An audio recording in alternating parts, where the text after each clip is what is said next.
History is not just in the making, my friends from the sports world. History has been made, and Mark Johnson is part of the Team Guam national men's basketball team that is in Saudi Arabia right now for the FIBA Asia Cup, and we have made history. Mark was part of the team that beat Syria last night. So, Mark, congratulations, bro, man. We're so happy for you and the boys. Thank you, Jason. Yeah, no, it was a crazy game last night. Yeah, we beat Syria, so it gave us a chance to advance to the next round. But yeah, no, it was a really crazy game and a really big win for Guam. Now, of course, we were looking all at the stat sheets and everything like that. Really cool information online, and um, a player's line, is really, really cool for analysis, but it only says so much. But what was the real, inside the numbers? Like, what was the real tempo of the game, and the thing that really propelled, Team Guam to victory? What really made you guys go?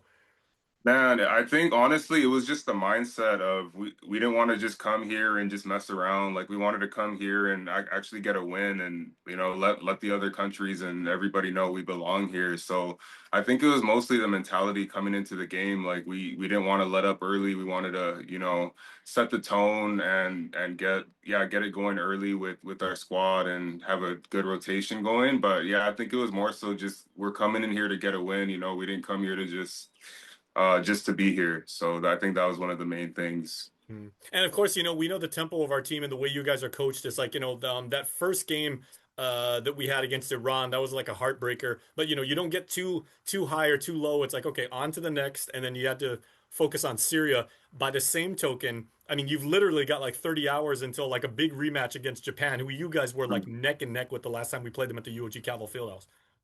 Yeah, no, it's always been a theme for our team because we got guys coming in from all over. So that first game, we start off a bit rusty and then we seem to find our groove after that second or third game. So no, we like our chances against anybody we play. After getting that first game out of the way, getting our chemistry, getting our groove back. So yeah, I mean it's been a common theme for us, but yeah, we like the way the games have been scheduled and our chances the more games we get to play with each other. So Mhm. Now, as yeah. for stats, Ty Wesley again had like a really, really big game. I mean, even the commentators, like on the FIBA live stream, they were like, the dude is putting on a clinic. I mean, Yeah. what with his experience and his years of playing and everything like that really like motivates you guys to like take your games to the next level when you see him do his thing. Yeah, man, yeah. Ty's pretty much he's our captain, he's our anchor. He's the one in the locker room talking to us, getting us going. So yeah, I mean from the leadership standpoint all the way down from 1 to 10, if our leaders and our vets are encouraging and getting everybody going is pretty contagious. So yeah, the locker room, the morale has been pretty high and it's been good. Yeah, it's been good to see the leadership step up for this team we currently have. So Now, the amazing thing, and I've said this before, Mark, when I've talked to you and the boys, is that our team is either comprised of like guys that actually play professional basketball all over the world and mhm, or guys that are like professional coaches right now, like yourself, Ben Borja, mhm, guys that are like running clinics, running camps, running teams, your work with mhm, the Guam Select national team. What do you think that mhm. means as far as, being able to control your emotions in the middle of the game? And, like when Coach EJ Cavill said, like, let's do something, or I'm seeing something from my perspective, that you guys are Mhm. able to execute that immediately. Yeah, no, it's good that we have experience from everywhere. Yeah, coaches, pro players playing all over. It definitely helps because we were able to get on the same page pretty quickly, given, the amount of times we practice together and stuff. So no, it definitely helps because it just gives everybody a bit of reassurance that we can get on the same page when we need to. So Hmm. definitely And of course, helps. yeah, of course, the group that the Team Guam is in right now, we've got Syria, who you won against last night, Iran, Mhm. who beat us at the very first thing, and now Japan. But because we beat Syria last night, you've actually qualified for another game going forward. Yeah, yeah. So that Syria game is the one we circled on our calendar. It was like, we like our chances here, and no game's gonna be easy, but we were definitely like, we got to get this win. So, because we beat Syria, it puts us gives us berth to the next round, and I think, I mean, based on the numbers, it's looking like it's going to be either Lebanon or Korea that we're going to see in that next round. But anything can happen from now until then. So yeah, we're just really happy to get that win against Syria, and then we're going to try to get another win against Japan in the next couple days. Mm. So And talk to me because one thing you always say is, like the one thing about our team that's so good is everybody knows their role. And yourself, and Hmm. again, if you look at the stat sheet, you had 3 points in the Hmm. game against like Syria. But what were Hmm. you able to do to, do your job and say, play defense, communicate, like close those passing lanes, like establish spacing?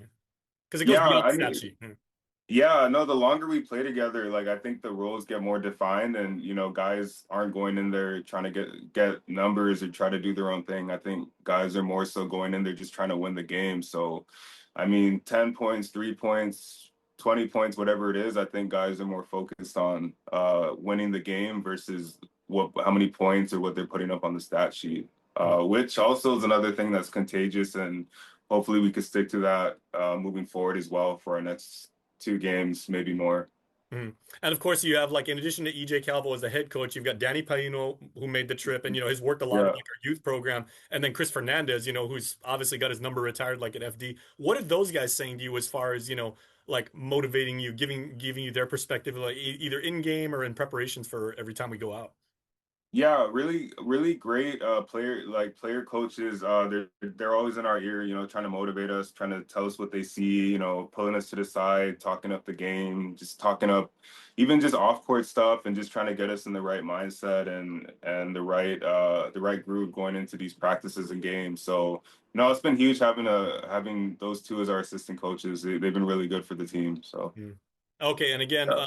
with maybe a day and a half left until the big game with Japan and everything, are you guys using like a central theme, or like what are you guys like talking about in your group chats or when you guys go to breakfast and everything, like about what you guys have to do for this game? Yeah, the central theme is the sauna and the cold plunge, but no, guys are recovering right now. We're taking it light the next day, leading up to Japan. But yeah, right now it's just rest and recovery, getting ourselves back on what worked, what didn't work, and getting ourselves on the right page leading up to Japan. So, but I'd say the theme is just recovery and guys getting back healthy. So, Yeah, I yeah. was gonna say like your passport is really interesting with all the traveling you guys do for Team Guam because you've gone from, Guam's tropical climate to really, really cold places like in Mongolia, and now, you're in a place that in the middle of a desert. So, how are you guys adjusting to the climate in Saudi? Oh man, yeah, it's really warm here, but it's beautiful in Saudi, man. It's been a really good experience. But yeah, no, like you said, we've been traveling a lot with this team. So yeah, Mongolia is very cold, Saudi is very very warm. But yeah, we're adjusting. We're getting acclimated to the weather and the time. But overall, it's been a great experience here at Saudi. They've been really good to us. So Okay, well, it's Mark, I really know, I good. know you've either got the sauna or the cold tub. You're going in one temperature direction or the next, man. But I appreciate the time, and man, we are so proud of you guys for a historic win for Guam. But like this isn't the end of the road and everything like that. We have much bigger goals ahead. Yeah, yeah, we do. No, we appreciate you, Jason, and the rest of Guam behind us, man. It's a really big step for Team Guam. It's the furthest our team's gone, I think, ever. So yeah, really really big time. But job's not finished, and we're gonna try to see how far we can go with this. So we really appreciate the support. Okay, so that game happens Saudi Arabia 2 p.m. on Sunday, I believe, right? Which is 9 p.m. for us on 9 p.m. Guam time on Sunday. We'll put like the whole breakdown in the in the comments and everything. But Mark, man, we appreciate it. And congratulations to you and the boys again, man. Go get them. Yeah, thank you, Jason. Appreciate it. We'll do it. We'll get the job done. Yeah. All right, bro.